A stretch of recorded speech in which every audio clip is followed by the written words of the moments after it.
So good afternoon, everyone, and welcome to the first webinar of our summer programme.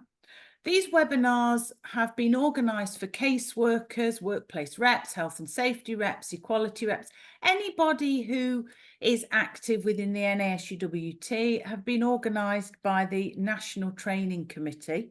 The other thing I would ask is if you, as a caseworker, as an activist, have any ideas for additional webinars, then if you want to pop them in the chat, I will keep a list of those and I'll take them to the next training committee for discussion.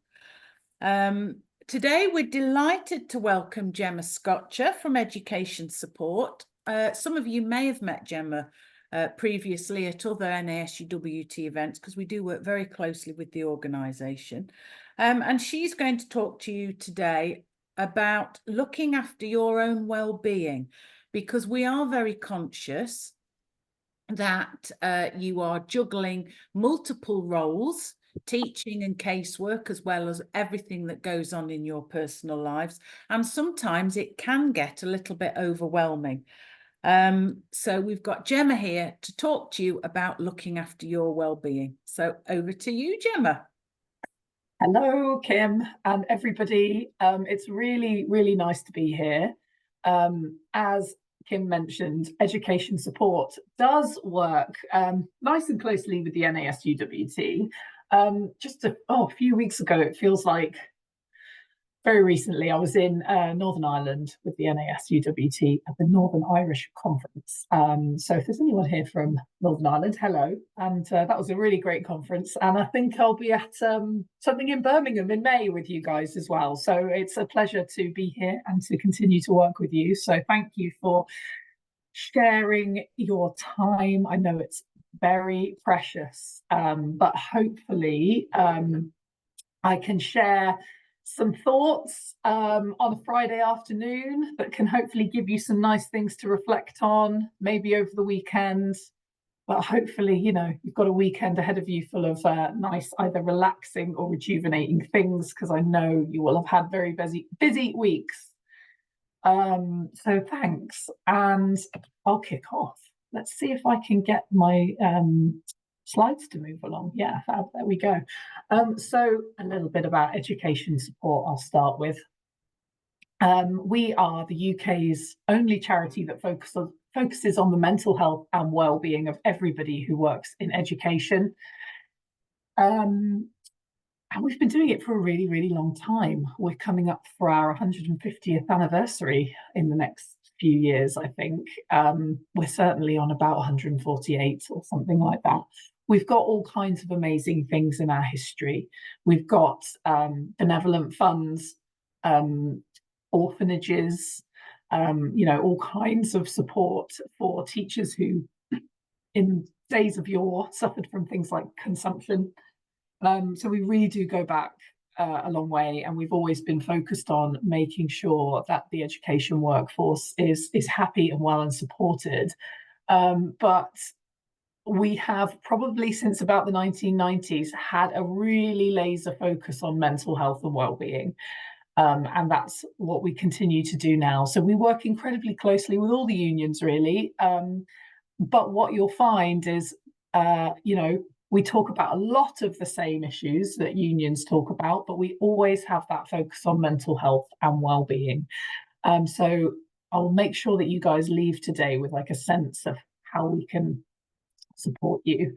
But a little bit about how we work.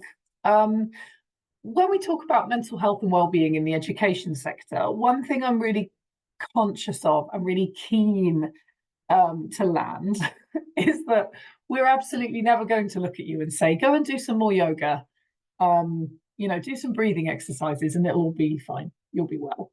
Now, of course, I do believe that there's definitely a place for yoga and for breathing exercises, but it's not the whole picture. And certainly what I would never want an educator to leave with is a sense that their well-being it solely sits on their shoulders and it's solely their responsibility. You're obviously working in very busy settings in a flawed system.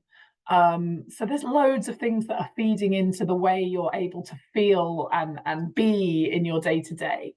So that's why we work at these 3 levels of the system, we call it. At a system-wide level, you know, we lobby, we talk to government, we advocate for policy changes that we believe will lead to improvements to your mental health and well-being in the long term. But of course, that takes time. It's a slow-moving beast, and it takes a lot of time and a lot of effort to sort of work at that system level. Basically, it's not going to change quickly. So we do the system level stuff because we want to be able to look at you guys and say, we understand that you work in a system that is very flawed and needs to change. And we will hopefully help to encourage that change on your behalf. However, we also know you can't rely on that, you know, for now, because you're feeling and operating and working in the immediate. So there needs to be other things beyond just that system level change. So we're trying for that. We also work at a workplace level. We talk to leaders, managers, line managers, you know, anyone that works in an education setting. We talk to them about, and hopefully help to upskill them around considering how to create cultures that care, cultures that support the mental health and well-being of everyone that works in that setting.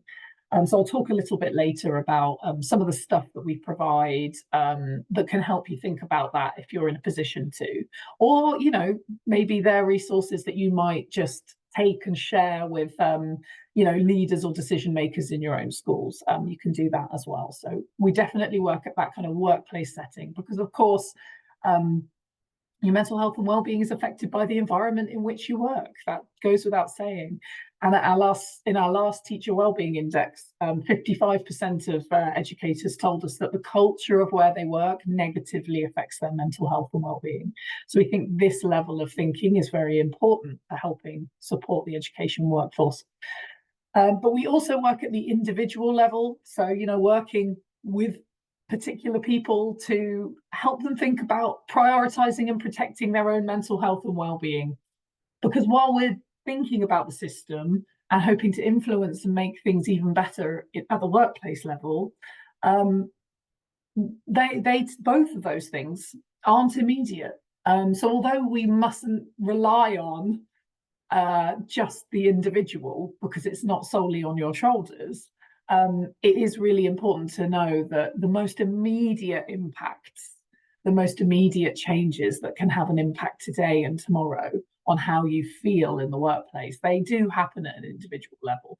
So we do try to encourage and help at an individual level people make changes in their life. So those are the 3 levels that we work at, and I hope it sort of makes sense as to why we do that, but I'm interested in any thoughts, questions or reflections if you have them. And so the flagship service that we provide for individuals is our helpline.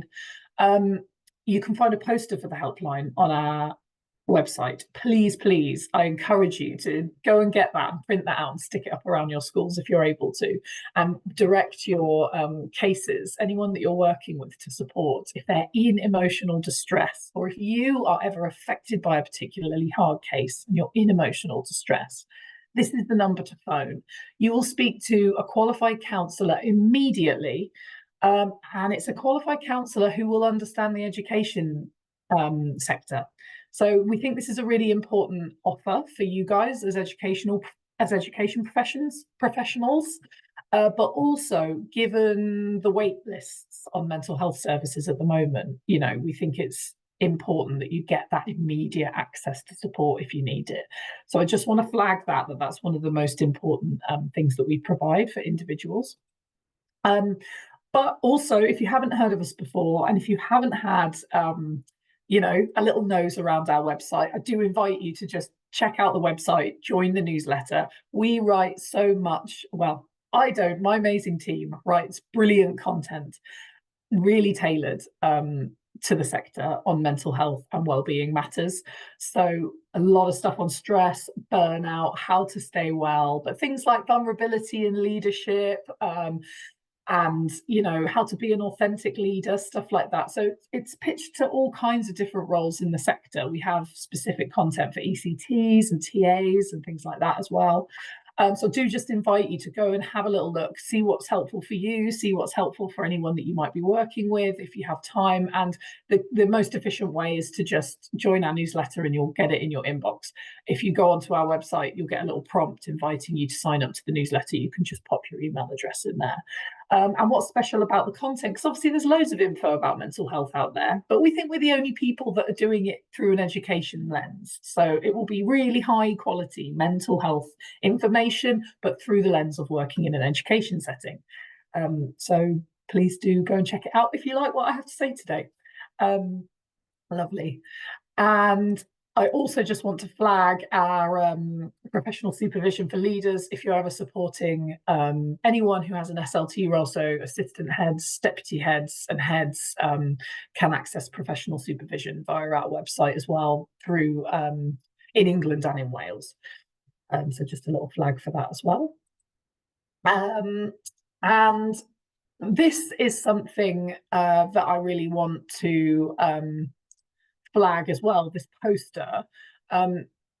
If you're thinking about how schools can improve their culture, these are the first 5 tools that we direct people to, right? So depending on where you are at your wellbeing journey in your school, if you're thinking, where do I start? This is where to start. There's a little QR code. You'll get the slides afterwards, so you can check it out. Scan the QR code and you'll get access to all of these free tools. So there's a quick reflective exercise to kind of work out where you're at. There's templates for surveys. The psychological safety audit is really important as well. But again, it may be that this is of interest to you, or it may be that you think, I've got a leader in my setting who really could do with taking a look at this stuff. So feel free to take it and pass it on if that's the best way to engage with it. And then, so this building evidence and influencing, this is another, as I've mentioned, this is another big strand of what we do. We lobby, we talk to government all the time. And in order to do that, we generate a lot of evidence, a lot of independent evidence on how you guys are doing in the education sector. Here's just like a little taste of a little flavour of a few of the reports we did last year. Last year was an incredibly productive year for education support. We did we published a lot of publications. So if you don't know about our annual Teacher Wellbeing Index, that's our annual flagship piece that we've been running for about 7 years, and it provides a snapshot of how everyone's doing. So, if you want to find that kind of evidence base for, where wellbeing is at in the sector, that's a really great place to start.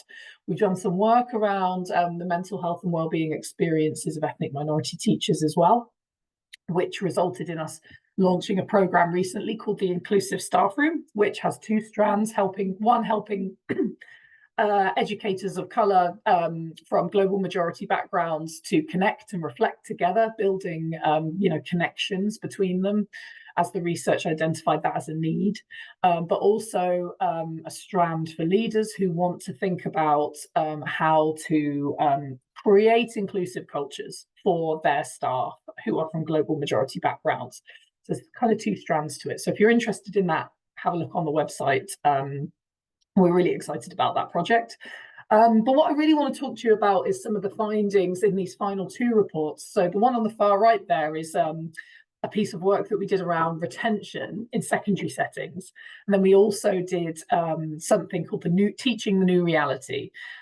And what we really wanted to do with these reports was kind of paint a picture of what does it look like to work in schools post-COVID? Because when we were coming through COVID, everybody was talking about how the role had changed, and we really wanted to build some evidence around that so we could be talking about it. And obviously, this will all be stuff that I guess I just want to show you that we're building that evidence and we're talking to government about it. So what did we find out? Well, basically, as you'll know, like the roles of educators, they're not what they were. They're much bigger. They're much, much bigger. It's all expanded beyond the remit of just teaching and learning, because there's so much more need, so much more vulnerability in the system. Children just have a wider range and more complex needs than ever before. So the evidence that we saw is that, educators are feeling, more responsibilities in terms of emotional support, emotional regulation, special educational needs support for children, but then practical stuff too, the washing, the cleaning, the feeding, all of that stuff that involves sort of getting kids ready to learn. It used to be that a lot of children, I understand, will come to school ready to learn, and then you would do the teaching and learning. I mean, it was probably never that simple, but the change is that, there's much more of that work required from teachers to get the kids ready to learn, but also providing emotional support to each other, to colleagues, liaising with parents, more safeguarding, all of these things. The increased need in the system has just expanded the responsibilities that you have in the day-to-day. And on top of that, the evidence showed us that there's just insufficient support from other public bodies. So where you may have had more chance of maybe working with an educational psychologist, for example, if a child was particularly dysregulated or struggling, these services, they're just not as readily available. You can see there that what have I got? I've got sort of over 60% saying that there's either little support or no support from other public services. So you're sort of left with all these responsibilities and not as much support as you should have around you. And so unsurprisingly, the evidence showed us that, this means more working hours, longer working hours. We've got a whopping 25% that said, an extra 4 to 6 hours a week on top of my usual work because of these added responsibilities. And we know from the DfE's own research that the working hour baseline was already pretty high as it was. So that extra 4 to 6 hours really, it's not small. It's not a small thing. And all of this extra responsibility and the longer working hours, for example, the evidence shows is having a negative effect on the mental health and well-being of everyone in the sector. 70% of school teachers saying that it's a negative effect because of these additional responsibilities. And it's really easy to see why, because our research shows that there's such a strong sense of moral purpose in the sector. So of course, everybody wants to do the very, very best that they can for all the children that have all this increased need, but there's just so much to be done and not enough support around it. So apologies for that. That perhaps feels a little like I'm telling you what you definitely know because, of your day-to-day reality, and it's maybe a little bit downbeat.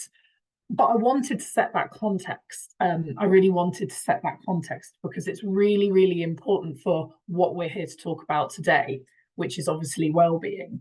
And with all of this going on, it's really, really vital that you're thinking about your own well-being and thinking about how to stay well, because not only are you educators working in this really challenging system that I've just highlighted, but on top of that, you're union activists.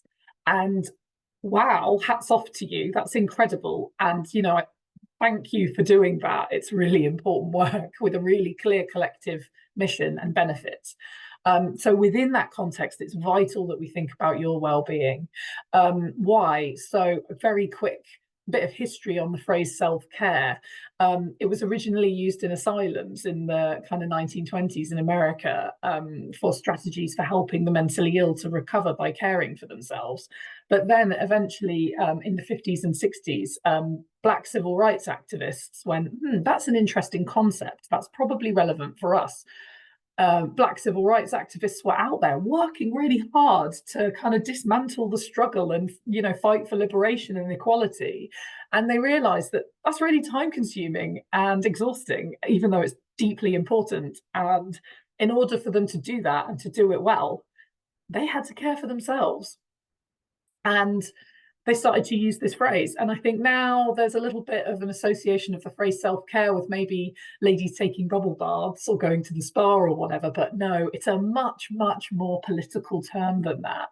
And it's vital for fighting for the collective benefit and for staying well enough to do work that has a collective benefit. And that's obviously what you guys are doing absolutely every single day.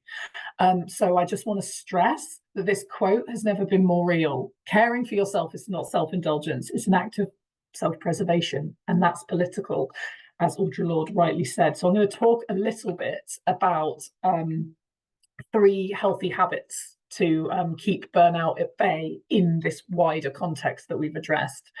And I've tried to distill it into 3 healthy habits because there's so much more that I could say about this.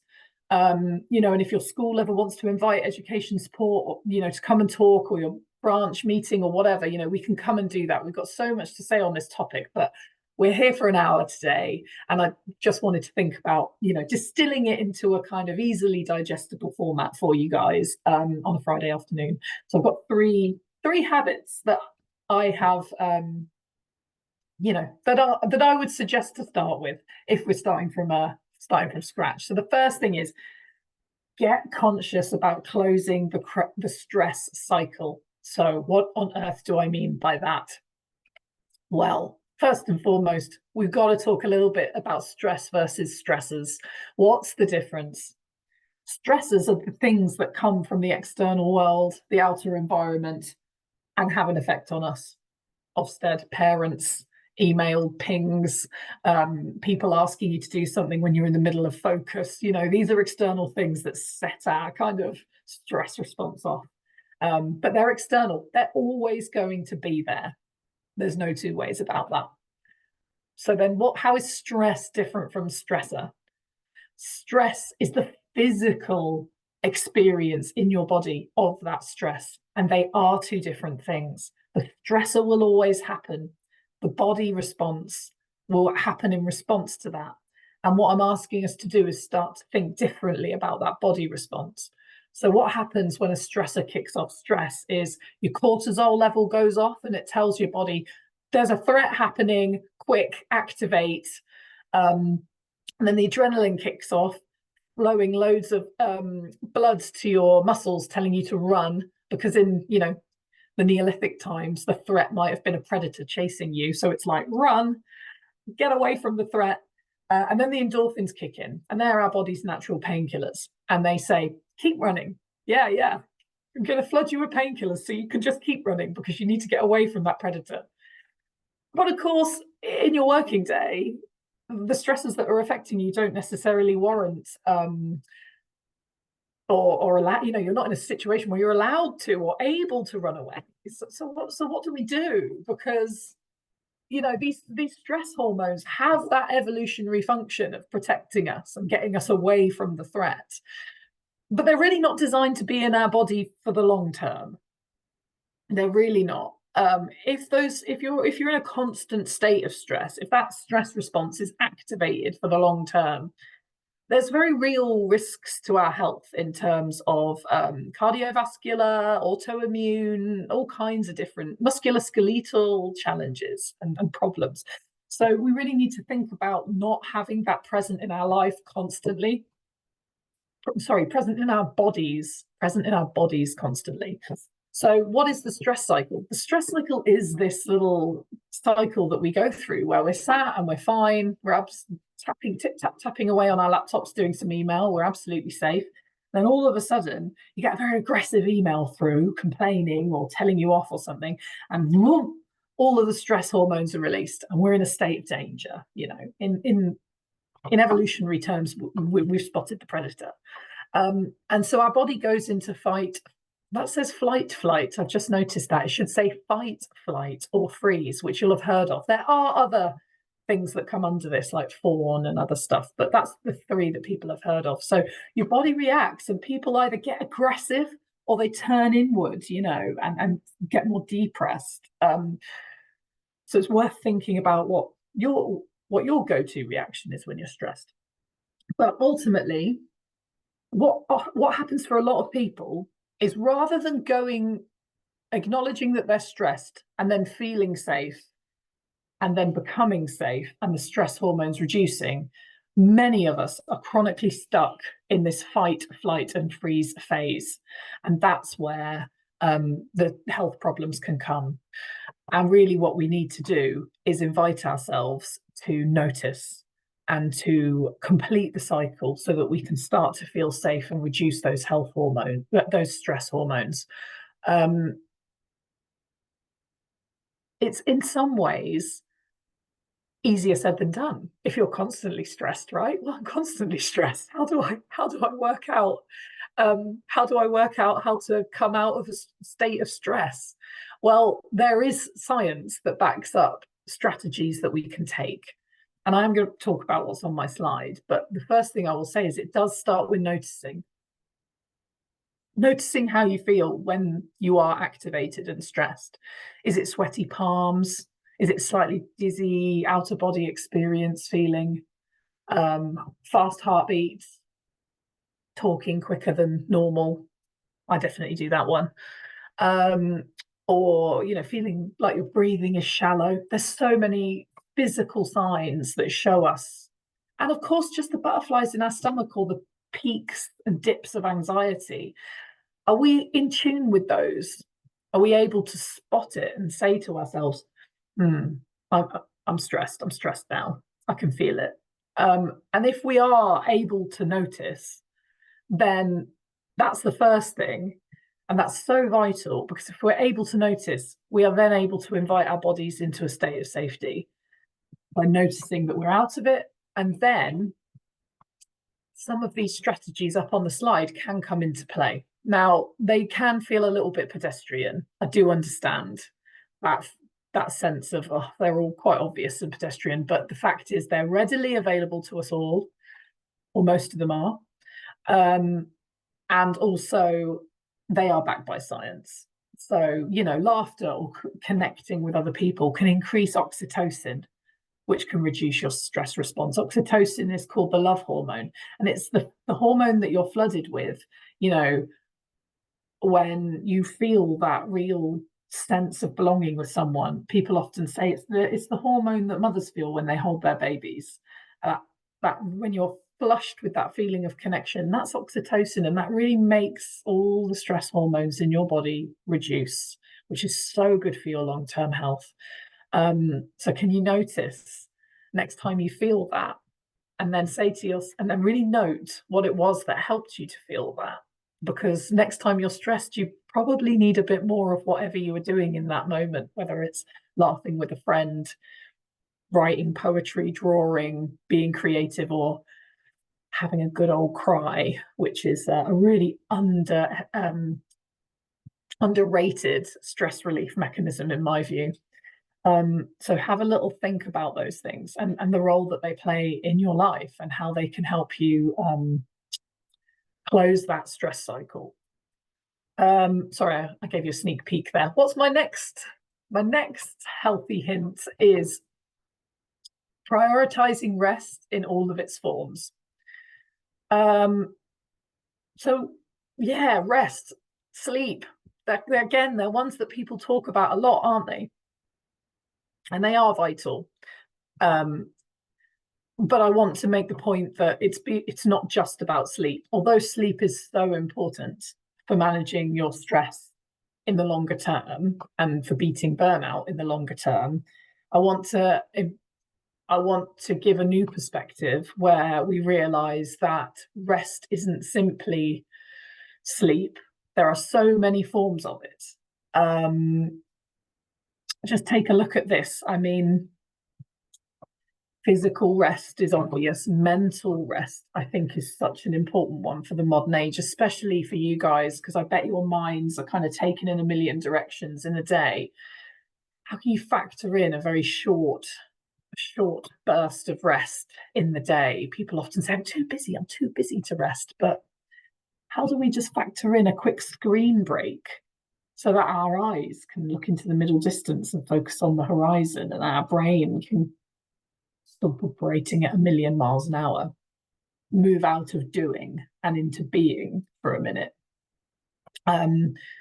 Sensory rest is incredibly important, especially if we're at a premenstrual point in our cycle, or maybe we're neurodivergent or something like that, but not just in those cases. We're bombarded with sensory information constantly. How can you suddenly, make yourself feel that there's nothing coming in. You know, there's nothing trying to get your attention for a minute. Do you have a particularly soft blanket, or do you have a pet who feels really nice to stroke? You know, what are those sensory releases that can just give you a break from feeling like you're not in charge of the information you're taking in, but actually you're just taking in really nice information. So sensory rest is important. Again, this is quite similar to the stress cycle solutions slide, I think, because there's some similarities here. Creativity is a really beautiful way of resting. You know, it just makes you feel like you're owning your own time rather than having people make demands of you or having time bully you. How can you create that space where you can just rest on your own terms and maybe create something just for the sake of it, just for the sake of being a creative human being? Emotional rest is very important. Are you a giver? Are you a people pleaser? Are you really deeply empathetic and spend a lot of time with other people's emotions? We all get to a limit with that. How can we limit that and refocus on ourselves for a minute? Not in a, you know, again, not in a selfish way, but to know what's going on for ourselves and to attend to that, tend to our own needs after a day of attending to other people's needs. And I think spiritual rest is a really interesting one as well. Social rest too. I've jumped over one, sorry. Social rest, I think, can take multiple forms. Hanging out with people that are your safe space can be really, really rejuvenating because you're not worried about, have I got my mask on? Am I behaving correctly? You know, you can just let go and be yourself and not have to think about being appropriate necessarily. That's deeply freeing and very restful. So there's all kinds of different types of rest. And I think we often think of rest in terms of recovery. And oh gosh, it's been so busy and so intense, and I just need to collapse and recover from this. But an invitation I would extend to you is to think about how can you engage with rest in a way that is rejuvenating or that energizes you. It's not just about recovering from the sprint, but about replenishing your batteries in small and regular doses, so that maybe the collapse doesn't have to be so intense when it does come. So here are some ways of thinking creatively and maybe a little bit differently about this. Okay, I'm just going to look at the questions, sorry, because I haven't been able to. Oh, yeah, someone spotted my typo. Yeah, that's good. No, lovely. As a teacher, it's hard to take a quick break, especially in primary. Of course it is. Yes. And I'm going to actually just touch on this now. Of course it is. And I think I definitely don't want to underplay that. I really do see how it's so challenging. And I think that's why I want to set out all these different ways to invite you to be creative about it, because I think a quick break can sometimes be, oh, I have to go out of the classroom. You know, if you're sat in the classroom, is there a way of creating a moment for yourselves? There may not be, but I want us to think creatively about it. And so I'm going to go on to just quickly do a little mention something about this book, because you're amazing union activists, and this is quite a political book, and I think it's just worth raising. Rest is Resistance by Dr. Tricia Hershey. She's incredible. She's a conceptual artist and civil rights activist in America. I think she lives in Chicago.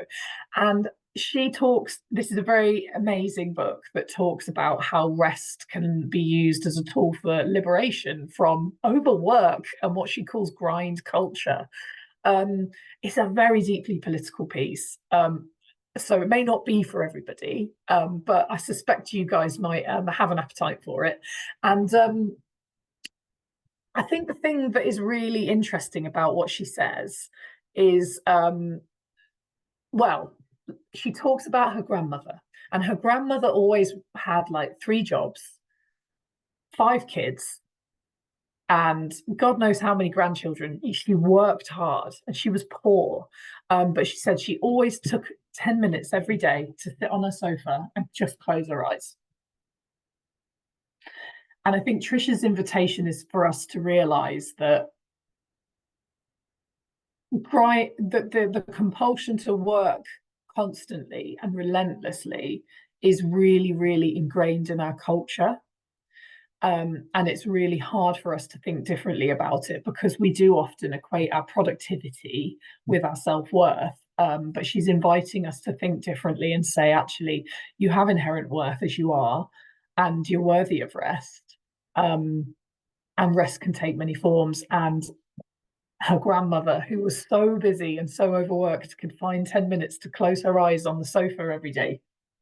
And how can we find our equivalent of that? It can be that small, I think, is the invitation that she gives us. So if you're interested in this idea of rest as a sort of tool for liberation and resistance, I really do recommend this book. But if not, I just invite you to find a way of closing your eyes for 10 minutes every day. So we have talked about rest, and we've talked about, you know, ways to close the stress cycle. And then there's this, I just want to flag this quote as well, which is, you know, ask what makes you come alive and do it, because what the world needs is people who have come alive. And I think that's so important for educators, because we really don't want to overwork to the point of complete burnout our educators, because you're so important. The work that you do is so vital for our social development, our social safety, you know, everything. The future is in your hands in many ways. So what we collectively need socially is for you to be as well as possible, and for you to be able to be well enough to come to work feeling alive, feeling engaged, feeling passionate about the deeply important work that you do.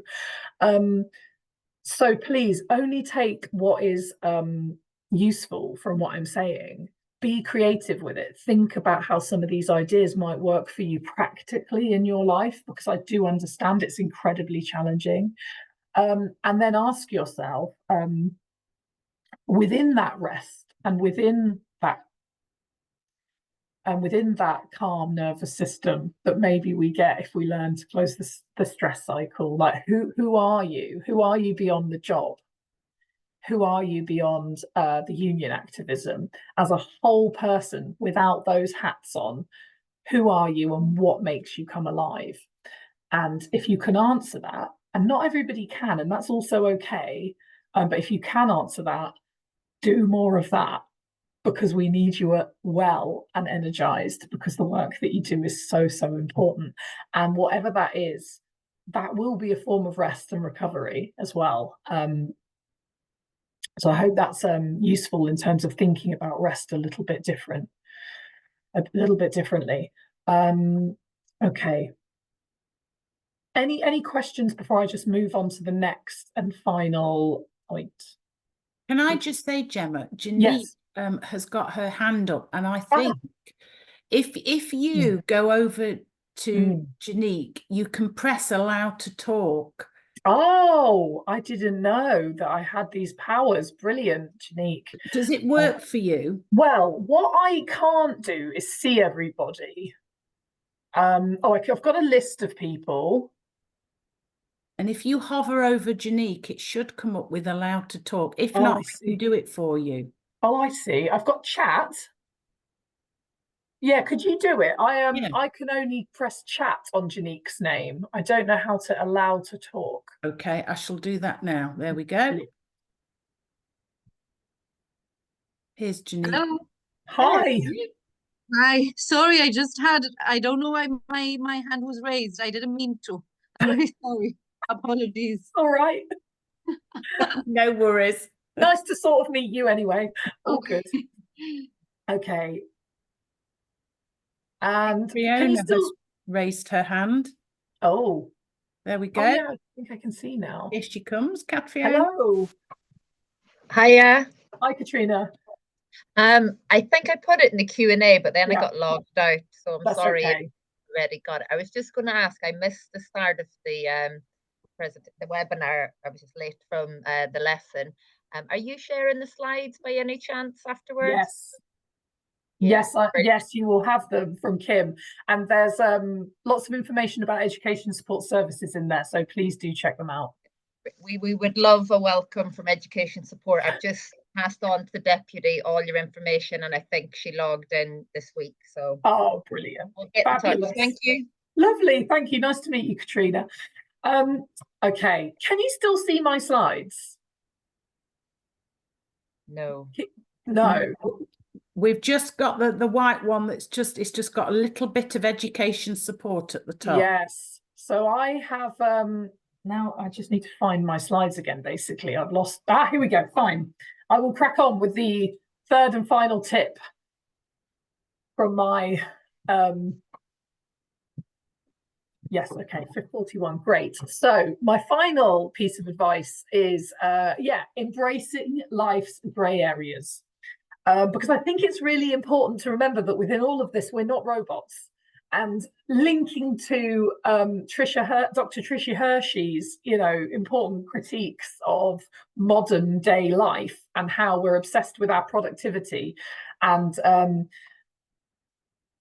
ultimately, nobody can work persistently and consistently at 110%. That's not possible. We are fleshy beings with human bodies, and we're not robots. We can't keep going. So I think, and we're also, not as constantly accurate as an AI machine or whatever. So it's really important to think about ourselves and our humanity in the context of all of this, because it will help us get to what we need to recover and rejuvenate and feel better in the work that we do. So this is my final piece. It's about embracing life's grey areas. We're human, okay? And I, from my years of working with educators now at my job at Education Support, I know that there are such strong perfectionist tendencies among you. And this is laudable. You want to do the very best job for the kids, and rightly so. And my invitation to question our perfectionist tendencies is not about saying let's lower our standards and do a bad job. Definitely not. Having high standards is different from being perfectionist. Having high standards for the kids that you support every day is beautiful and important, and please keep having that. But what I want to challenge is some of that perfectionist tendency, because it's a mug's game. It's not possible. Perfection isn't real. It's a fantasy. There, I have said it. And we are humans, and we are fallible, and we're inconsistent, and we have needs, and we get things wrong. And that's really okay. And that's got to be okay. Otherwise, we put an absolutely impossible level of pressure on ourselves to achieve something that isn't achievable. And so a really hard trait, a really hard symptom of a sort of perfectionist outlook is black and white thinking. And so I really want to encourage us to embrace the grey area, because to operate in the grey area is to accept that we cannot control everything, and that everything is more complicated than it seems. There's always multiple factors feeding into everything. And once we get to a place where we can accept that, we can become kinder to ourselves when we do make a mistake, or when something doesn't land as positively as we'd hope. So embrace that grey area. And I'm just going to do, before we wrap up and go into questions, just a quick exercise. You can just do it privately to yourselves, but you can also let me know if you want. You can speak too. I've got some phrases here. They're really black and white phrases. And I'm thinking about our self-talk here. Can you have a read of these, and just let's take a moment to reflect on what a grey area version of these black and white phrases might be. So the first one: if my pupils don't get perfect grades, I failed them. How many times have you sort of said that to yourselves, or heard someone say that, a colleague say that to themselves? or it gets something close to it. Another one, there's too much to do. I have to fit in as much into my school day as possible. Very black and white. Like, how many times have we woken up in the morning and said it's really busy, I've got to cram it all in? What's another way of looking at that maybe embraces the grey area a bit more? And I'm responsible for the outcome of all my cases, and if the cases are unsuccessful, I've failed. So I'm just going to be silent for a second and let you reflect on that, and then I'll invite you to, you know, share some reflections if you want to, or maybe a grey area version. But eventually I will share some examples of what I think might be a grey area alternative for each of those. Okay. Oh, no, I didn't mean to do that. Spoiler. Sorry. Okay, Kim, could you help me with seeing if anybody wants to say anything or write anything in the Q&A, because I'm struggling to get my little bar up. Yeah, no worries. Thank you very much. We haven't got anybody wants to speak. Yeah. Raise your hand and I can go through you. Any reflections on these black and white phrases, and what another way of looking at them, another way of framing them, another way of talking to yourself might be? Now, Catriona has popped up her hand, but I'll bring her in. I'm not sure whether it was from previous comments or not. Was it? Sorry, I thought it was down. Yeah, I guess we do that naturally, don't we? Kind of take responsibility for the grades. Yeah, you do feel that too much to do in the school day. Yeah, and I guess the more stressed you are, the more you think that and put that pressure on, don't you? Yeah. It's so human. Yeah. And we've got Christoph. I hope I've said that correctly. If the grades go up too, I am happy. Yeah.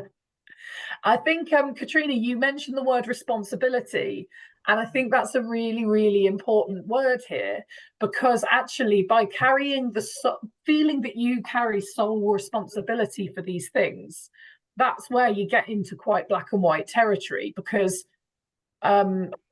actually there's often multiple things feeding in beyond just us, but it can feel like it's just us.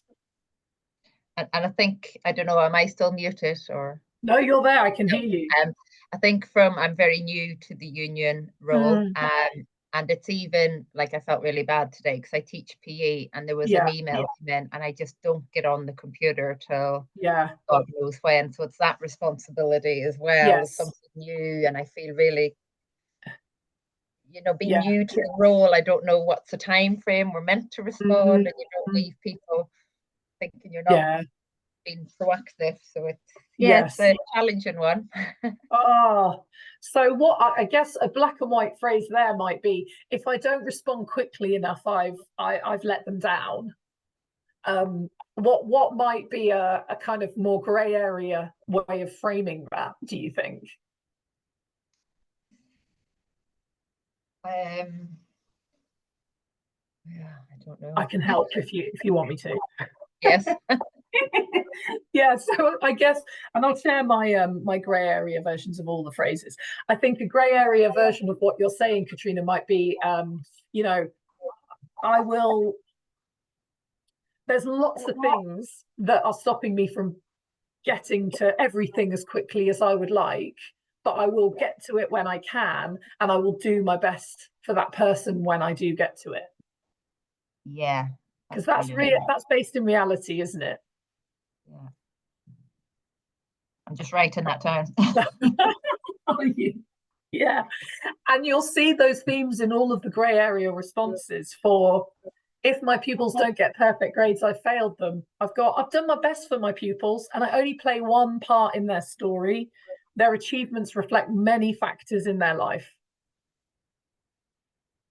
And then what you've done is sort of decenter yourself as the only driving force for their grades, because the reality is, you know, you are only one part of that story, an important part, obviously, but there are other things feeding into it. So how can we be a little kinder to ourselves about the stories we tell ourselves about that? If there's too much to do, I have to fit in as much into my school day as possible. A grey area version of that might be, there's lots to do, but I'm a human and I do also need time for myself. This will help me avoid burnout and be better at my job in the long run. That's one that I think is very important. It's that remembering that to love the job and to care about the job and to commit to the job is also to commit to being well enough to do the job. Because if you burn out, then you can't keep doing the good work. And then I'm responsible for the outcome of my cases. If they are unsuccessful, I have failed. Actually, another way of looking at that might be, I did everything in my power for this case, but I cannot control it all. And there are many factors in each case I work on. Again, you do brilliant work, but you're not omnipotent, because nobody is. And just giving yourself that little bit of grace to be able to be a human within all of it, I suppose is what part of the invitation is. Okay, what have I got next? A little summary. Yes. So the 3 habits to help keep burnout at bay that I've shared with you today are to think about closing our stress cycle, noticing when we are stressed, when those physical sensations of stress arise, and really building in a practice of closing the stress cycle by doing things that lower the stress hormones and raise the feel-good hormones. There's information about this on our website if you're interested. You can put stress cycle into our search and some things will come up if you want to read a bit more about it. And then I've got prioritize rest in all of its forms. Really think about, you know, what you need to both recover and also rejuvenate. And there's many ways that you can think about doing that. And it may be as simple as closing your eyes for 10 minutes a day. And then embracing life's grey areas, as we've talked about. How can you remember that you're not a robot, you're a human being, and maybe try to reflect some of that in our self-talk in particular, when we're doing everything and acknowledging that we can't control it all. Yeah, that's it from me. That's everything that I wanted to share with you guys. I'm really, really happy to talk and answer some questions. That would be great. And if you want to stay in touch or contact me in any way, my email address is there on the screen. And of course, our helpline number, which I really hope you'll save into your phone or put up around school if you're able to. That's it. Well, that was amazing, Gemma. We've had a couple of comments in the Q&A from Christoph. Just a couple of comments. Work smart, not work hard. I love that. Yes, Christoph. When you found out how to do that, Christoph, I'd like you to share that, because we're all striving for that. That is, for me anyway, work in progress. Yes, exactly. And who measures success? Not everybody can be a brain surgeon. We need plumbers as well. Well, yes. I think that is a big one. Success is different things for different people, isn't it? It is. And allowing room for that. And actually, if you know in your heart that C or that D even, I'm thinking of myself and GCSE maths here, you know, if that D is a massive achievement for that child and you've helped them get there, there's a lot to be proud of in that. Everybody's different. Yes. And just, I mean, thank you so much for this afternoon. I mean, I've found it incredibly useful. And just because you did a similar session at a Fringe, didn't you, a couple of years ago? I did, yeah. And I've worked really hard on recognizing when I'm starting to get stressed. Oh, amazing. Doing something about it at the low level.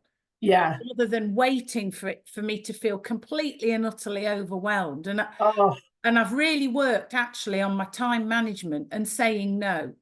Oh, amazing. Yes, But not that's in a no fantastic. that I'm not going to do it. I just don't have the capacity, say, for this summer. I will look at it in autumn, but at the moment, my work program is full.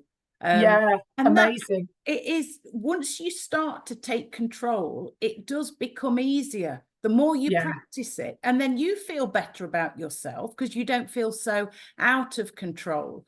Yes. And I appreciate possibly with casework, you don't know what's coming in and the level of cases. But just starting to take a little bit of control over it. And as I say, being aware that maybe when your casework load is overflowing, that's why staff are here. So contact your regional or national centre, tell them, look, for the foreseeable, I haven't got any more capacity for cases. And for a temporary amount of time, I just need a bit of support. Yes.